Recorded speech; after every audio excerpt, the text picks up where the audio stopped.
सभी को मेरा नमस्कार। बेटा आप लोग क्लास 12 का केमिस्ट्री का लेसन पढ़ रहे हैं, सरफेस केमिस्ट्री। और इस सरफेस केमिस्ट्री में आप लोगों को सबसे पहले अधिशोषण अवशोषण का लेक्चर दिया था। सेकंड लेक्चर के अंदर आप लोगों को कैटलिस्ट या उत्प्रेरक के बारे में बताया था। थर्ड लेक्चर के अंदर आप लोगों को एंजाइम के बारे में बताया था। अब उसी के साथ में फोर्थ लेक्चर आ रहा है आपका एंजाइम उत्प्रेरण अभिक्रिया की क्रियाविधि। क्या नाम है बेटा? हेडिंग बोलना। एंजाइम उत्प्रेरण अभिक्रिया की क्रियाविधि। अच्छा, तो एंजाइम उत्प्रेरण अभिक्रिया की जो क्रियाविधि होती है वो चाबी सिद्धांत पर काम करता है। किस पर काम करता है ये? ताला चाबी सिद्धांत पर। ताला चाबी सिद्धांत पर काम करता है। और इस एंजाइम की जो क्रियाविधि है वो देने वाला कौन वैज्ञानिक था? Emil Fischer. कौन था? Emil Fisher. सर, ताला चाबी सिद्धांत का मतलब क्या है?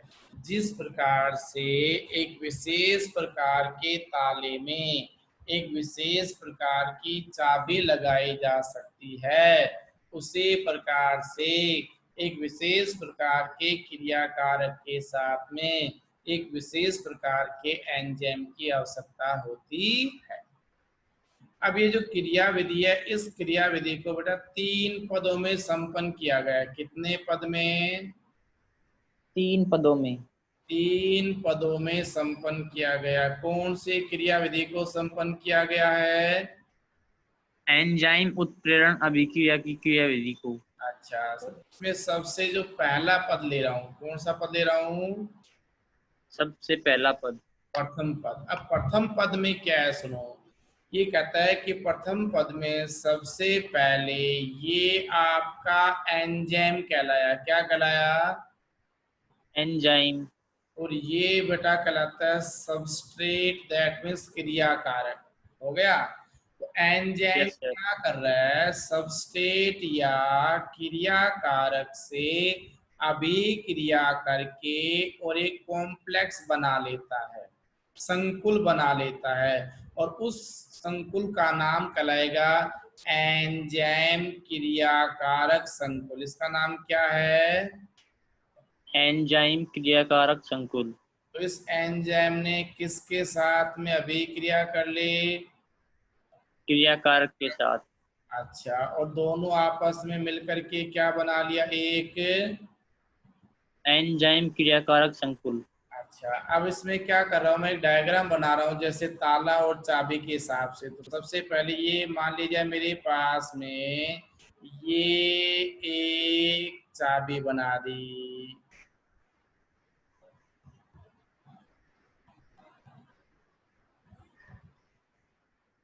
ठीक है, और भाई ये बन गए। Yes sir. अच्छा, इसी के साथ ये कहलाया आपका एंजाइम। अब इस एंजाइम की अभिक्रिया किससे कराएंगे? क्रियाकारक से। क्रियाकारक या सबस्ट्रेट से। तो ये बेटा मैंने बना दिया सबस्ट्रेट नीले पेन से। ये सबस्ट्रेट को पहचानो। तो ये इस प्रकार से सबस्ट्रेट बना। फिर ये बाहर की ओर आया, ये अंदर की ओर गया वापस से। अंदर की ओर जाने के बाद में फिर से, और ये बाहर की ओर आया, और ये अपने पास अंदर की ओर जा करके और ये क्लोज हो गया। हो गया। ये कहलाया क्या? Yes sir. आपका सबस्ट्रेट कहलाया। क्या कहलाया? सबस्ट्रेट। अब ये बताओ, आप ये दोनों आपस में अभिक्रिया करके जुड़ रहे हैं, अलग अलग हो रहे हैं? जुड़ रहे हैं। ला भाई जोड़ दूं। तो सबसे पहले ये आपका एंजाइम था, ये रहा एंजाइम। हो गया। और ये क्या कर रहा है? तो ये एंजाइम इस प्रकार की शक्ल में था,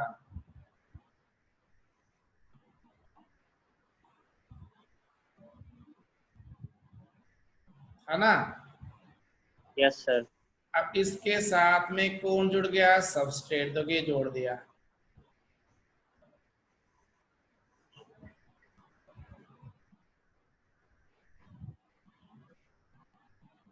ये खांच में खांच मिल गया, नहीं मिली बेटा? मिल गई। ये आपके पास में है कौन? ये आपके पास में ताला था, नु मान लो चाहे देसी भाषा में सबस्ट्रेट था, और ये एंजाइम दोनों मिलकर के क्या बना लिया? संकुल। संकुल बना लिया। इसका मतलब सबसे पहले आपने क्या कर दिया? चाबी को किस में डाल दिया? ताले में। ताले में डाल दिया। ताले में डालने के बाद में अब अभिक्रिया करेंगे कि नहीं करेंगे? करेंगे। बताओ। अब आता है कौन सा पद लिख लिया मैंने? द्वितीय पद। द्वितीय पद। तो द्वितीय पद में कहता है कि जो आपका एंजाइम सबस्ट्रेट जो संकुल बना था, कौन सा? एंजाइम सबस्ट्रेट संकुल। अब वो एंजाइम सबस्ट्रेट संकुल अभिक्रिया करके और किस संकुल में परिवर्तित हो रहा है? एंजाइम एं, सबस्ट्रेट या एंजाइम प्रोडक्ट? Enzyme product. अर्थात हिंदी में क्या बोल दिया? एंजाइम क्रियाकारक संकुल या एंजाइम उत्पाद संकुल है? एंजाइम उत्पाद संकुल। अच्छा, इस एंजाइम ने क्रियाकारक को पहले किस में परिवर्तित कर दिया? उत्पाद में। उत्पाद में। तो अगला पॉइंट में अपन क्या करते हैं, पहले वाले डायग्राम को मैं बेस मानता हूं। तो ये था चॉकलेटी कलर का, तो चॉकलेटी कलर को बना दिया मैंने। इस प्रकार से आप लोगों का ये एक एंजाइम था। लाओ सर एंजाइम बना दो। ये एंजाइम था ऐसे, फिर ये डायग्राम बना दिया ऐसे। आप कैसे बना सकते हैं? खांच में दूसरी खांच फिट करनी है, ये ले। और इसके साथ में आपके पास में कौन था भैया? एंजाइम के साथ में सबस्ट्रेट था। ये एंजाइम और सबस्ट्रेट आपस में मिलकर के क्या बना रखा है? एंजाइम सबस्ट्रेट संकुल। मैंने पीछे से वापस इस डायग्राम की कॉपी करी है, ये वाले की, समझ गए? Yes sir. अच्छा, अब ये एंजाइम सबस्ट्रेट जो संकुल है, तो ये कहलाया ईपी या ईएस? ईएस। ईएस। ईएस किस में परिवर्तित हो जाएगा? अब ईपी में। किस में? ईपी में। अब ईपी में कैसे हो रहा वो सुनो। ये आपके पास में डायग्राम बना दिया मैंने एक एंजाइम का, लाओ जी। ये आपका एंजाइम हो गया। उसके बाद में ये आपका हो गया भैया, एंजाइम बना दिया। Yes sir.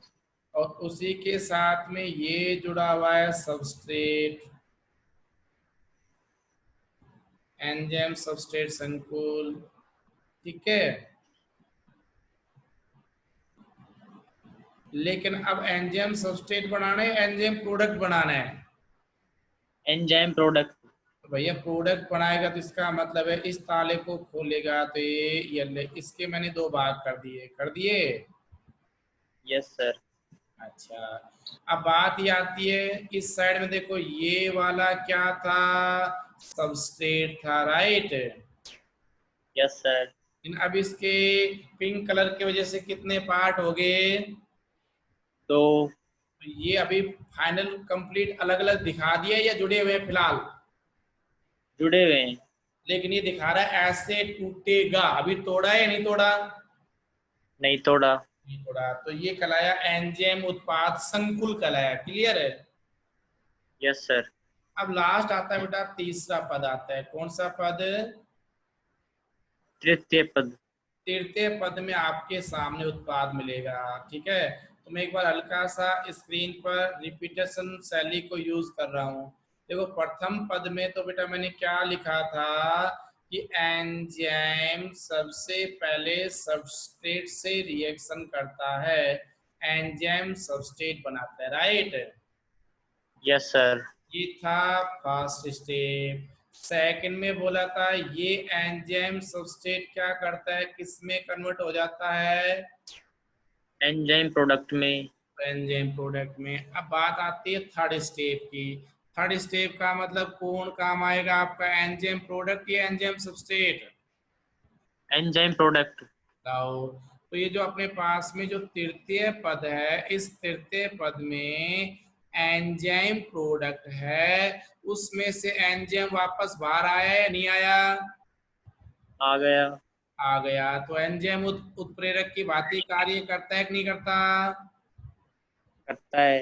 करता है। और आपके पास में क्रिया कारक मिला या उत्पाद मिला? उत्पाद। अच्छा, तो ये आपके पास में ताला चाबी सिद्धांत था। अब मैं वापस से एंजाइम बना देता हूँ।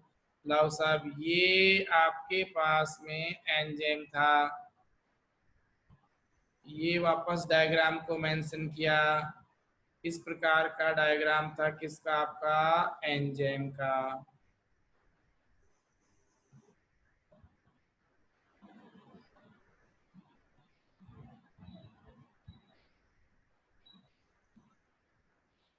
अच्छा, उसके साथ में क्या जुड़ा हुआ था एंजाइम के साथ में, सबस्ट्रेट या प्रोडक्ट? प्रोडक्ट। प्रोडक्ट।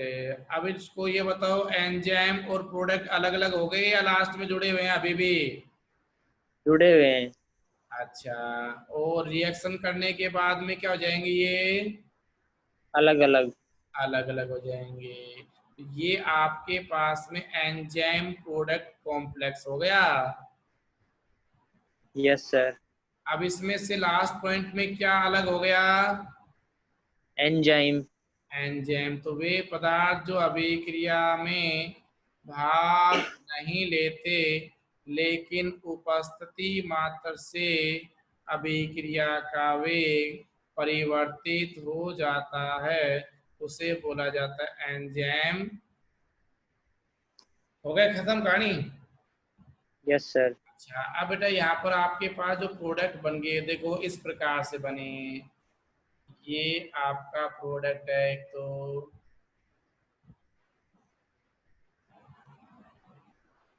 एक हिस्सा तो ये हो गया ऐसा, है ना? Yes sir. और भैया दूसरा हिस्सा आपका ये इस प्रकार से हो गया।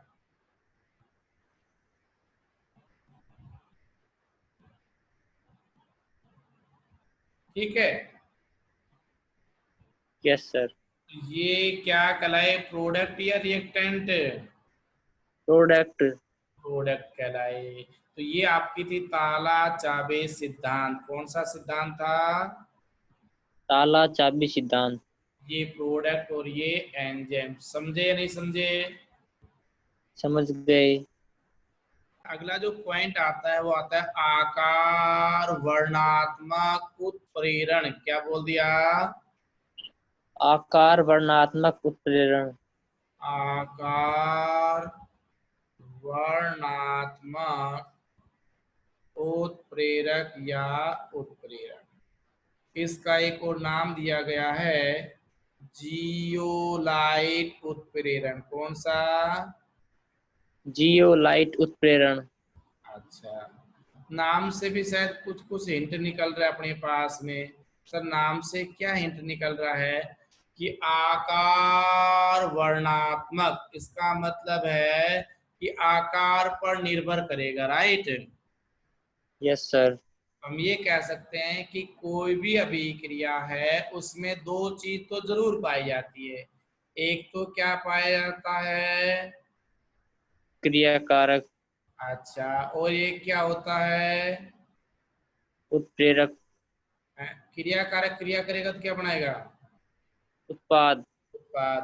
तो हम ये कहेंगे ये जो अपने पास में अभिक्रिया है, इसमें क्रिया कारक एवं उत्पाद के किस पर, आकार पर क्या करते हैं, निर्भर होते हैं। कौन? जियोलाइट उत्प्रेरक, या मैं ये कह सकता हूं उत्प्रेरक। ठीक है।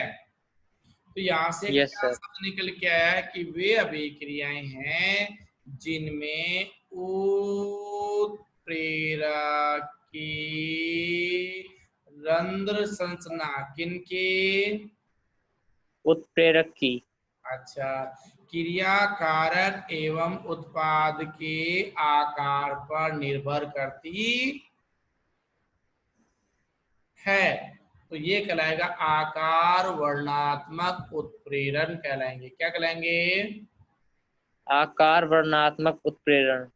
और इसका ही एक उदाहरण है, जो फेमस उदाहरण है, ऊपर मैंने नाम लिख दिया था, जियोलाइट। तो आपको पूछे कि जियोलाइट किस प्रकार का उत्प्रेरक है, तो आप कहोगे सर आकार वर्णात्मक उत्प्रेरक है। कैसा है ये?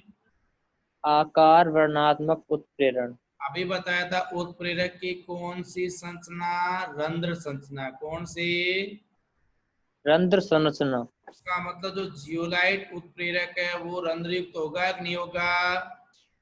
होगा। होगा। और ये रंध्रयुक्त किसका बना है? तो जियोलाइट बना होता है एल्यूमिनो सिलिकेट के। किसके बने होते हैं?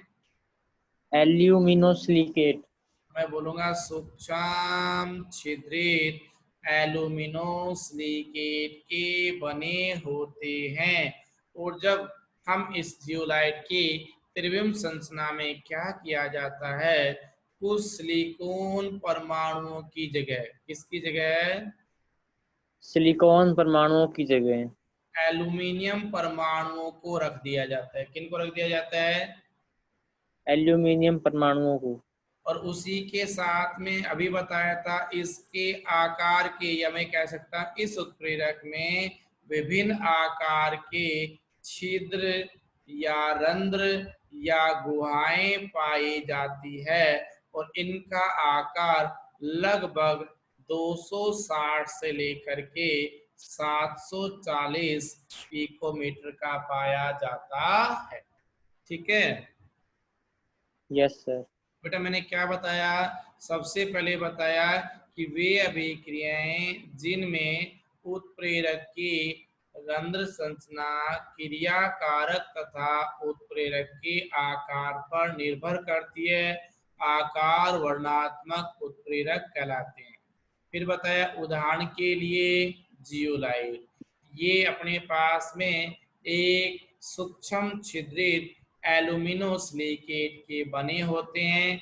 इनमें इसकी त्रिविम संरचना में कुछ सिलिकॉन परमाणु की जगह कौन से परमाणु आ जाते हैं? एल्यूमिनो या एल्यूमिनियम आ जाते हैं।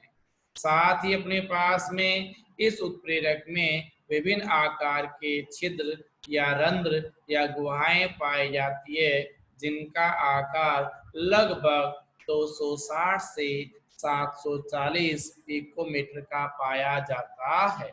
यहाँ तक बात क्लियर है क्या? Yes sir. अब इसमें मैंने क्या बताया, इसके अंदर रंध्र पाए कि नहीं पाए? पाए। लेकिन इन रंध्रों के अंदर क्या भरा रहता है? जल। जल भरा रहता है। जब जल भरा रहता है तो इसका मतलब ये जल योजित है या वियोजित है? जल योजित। इसलिए इसे जल योजित जियोलाइट भी बोला। क्या बोला? जल योजित जियोलाइट। अच्छा। और जल योजित जियोलाइट है, ये क्या काम आया? ये आपके पास में आयन विनिमय विधि द्वारा, कौन सी विधि? आयन विनिमय विधि। तो आयन विनिमय विधि के द्वारा ये आपका जल योजित जियोलाइट है, ये कठोर जल को कौन से जल में बदल देता है?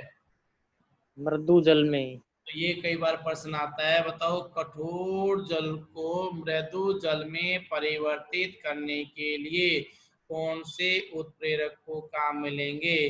तो जियोलाइट को। किसको लेंगे? जियोलाइट को। या बताओ जियोलाइट जो होता है वो कठोर जल को मृदु जल में परिवर्तित किस विधि के द्वारा करता है? तो हम कहेंगे आयन विनिमय विधि के द्वारा। किसके द्वारा? आयन विनिमय विधि के द्वारा। बताओ इन रंध्रों के अंदर, अभी आपने बताया रंध्र में क्या पाया गया? जल। जल। अब मैं क्या कर रहा हूँ नेक्स्ट स्टेप पे, अब इस जल को क्या करेंगे? गर्म करेंगे। क्या करेंगे भाई? अब उसको गर्म करेंगे। जब गर्म करेंगे तो रंध्रों में क्या पाएगा ये बताओ? पानी। Yes sir. तो पानी उष्मा पा करके क्या हो जाएगा? वाष्पित। वाष्पित हो जाएगा। तो बताओ अब उस रंध्रों में पानी है या चला गया? चला गया। चला गया। तो वो रंध्र है उसमें पानी की जगह खाली रहेगी कि नहीं रहेगी? रह गई। अच्छा, अभी जो खाली रह गई उनका एक विशेष आकार का कण पाया जाता है। वो क्या पाए जाते हैं भाई? विशेष प्रकार का कण। हाँ, तो वो अपने समान कणे को तो अपने अंदर से जाने देता है, बाकी सबको क्या कर लेता है? रोक लेता है। यही बात है ना? Yes sir. अच्छा, उसी के साथ में एक और उदाहरण बताया। यदि आप लोगों को अल्कोहल से क्या बनानी है? पेट्रोल। क्या? पेट्रोल। अल्कोहल से पेट्रोल या गैसोलीन में परिवर्तन करने के लिए बताइए कौन सा जियोलाइट उत्प्रेरक काम में ले? तो ये पूछते हैं तो आपका आंसर होगा ZSM5। कौन सा? ZSM5। जो अल्कोहल को किसमें परिवर्तित करता है? पेट्रोल में। अच्छा, तो ये आपका एक पॉइंट था जियोलाइट उत्प्रेरक के बारे में। कौन से उत्प्रेरक के बारे में? जियोलाइट उत्प्रेरक के बारे में। तो यहाँ तक कवर कर लोगे कि नहीं कर पाओगे? कर लेंगे सर। कुछ एग्जाम्पल और दिए गए हैं जो जियोलाइट उत्प्रेरक के हैं, जैसे पारम्यूटेट, ये भी एक जियोलाइट उत्प्रेरक है। अभी आपने ऊपर स्क्रीन पे लिखा था ZMS5, ये भी जियोलाइट उत्प्रेरक है। एरियोनाइट, ये भी एक जियोलाइट उत्प्रेरक होता है। क्लियर? Yes sir. अच्छा, बताइए। सर रिपीट करना। एंजाइम अभिक्रिया की क्रियाविधि को किसने दिया? एमिल फ्री सर ने। किस सिद्धांत पर आधारित है? ताला चाबी सिद्धांत। कितने पदों में संपन्न होती है? 3 पदों में। सबसे पहले एंजाइम किससे अभिक्रिया करता है? क्रियाकारक से। अच्छा, और क्या बना लेता है? संकुल। संकुल। कौन सा संकुल बनाता है? एंजाइम क्रियाकारक संकुल। अब ये एंजाइम क्रियाकारक संकुल किसमें परिवर्तित होता है? एंजाइम उत्पाद संकुल। अच्छा, अब ये एंजाइम उत्पाद में दोनों अलग हो जाते हैं, जुड़ जाते हैं? अलग हो जाते। ये बात समझ में आई कि नहीं आई? आ गई। अच्छा, अब उसके बाद में बताओ क्या हेडिंग है? आकार वर्णात्मक उत्प्रेरण। या फिर? जियोलाइट उत्प्रेरण। अच्छा, तो वे अभिक्रियाएं बताई गई है जिसमें उत्प्रेरक की रंध्र संरचनाएं किस पर निर्भर करेगी? क्रियाकारक तथा क्रियाकारक के आकार व पर निर्भर करेगी। उसी के साथ बताया था कौन सा एग्जाम्पल? जियोलाइट। जियोलाइट अपने पास किसके बने होते हैं? एल्यूमिनोसिलिकेट। अतः सिलिकेट में कुछ सिलिकॉन हटके उसकी जगह कौन पाए जाते हैं? एल्यूमिनियम। अच्छा, उसी के साथ में आकार और रंध्र निश्चित पाए जाते हैं। वो उसकी साइज कितनी होती है रंध्रों की? 260 से 740 पिकोमीटर।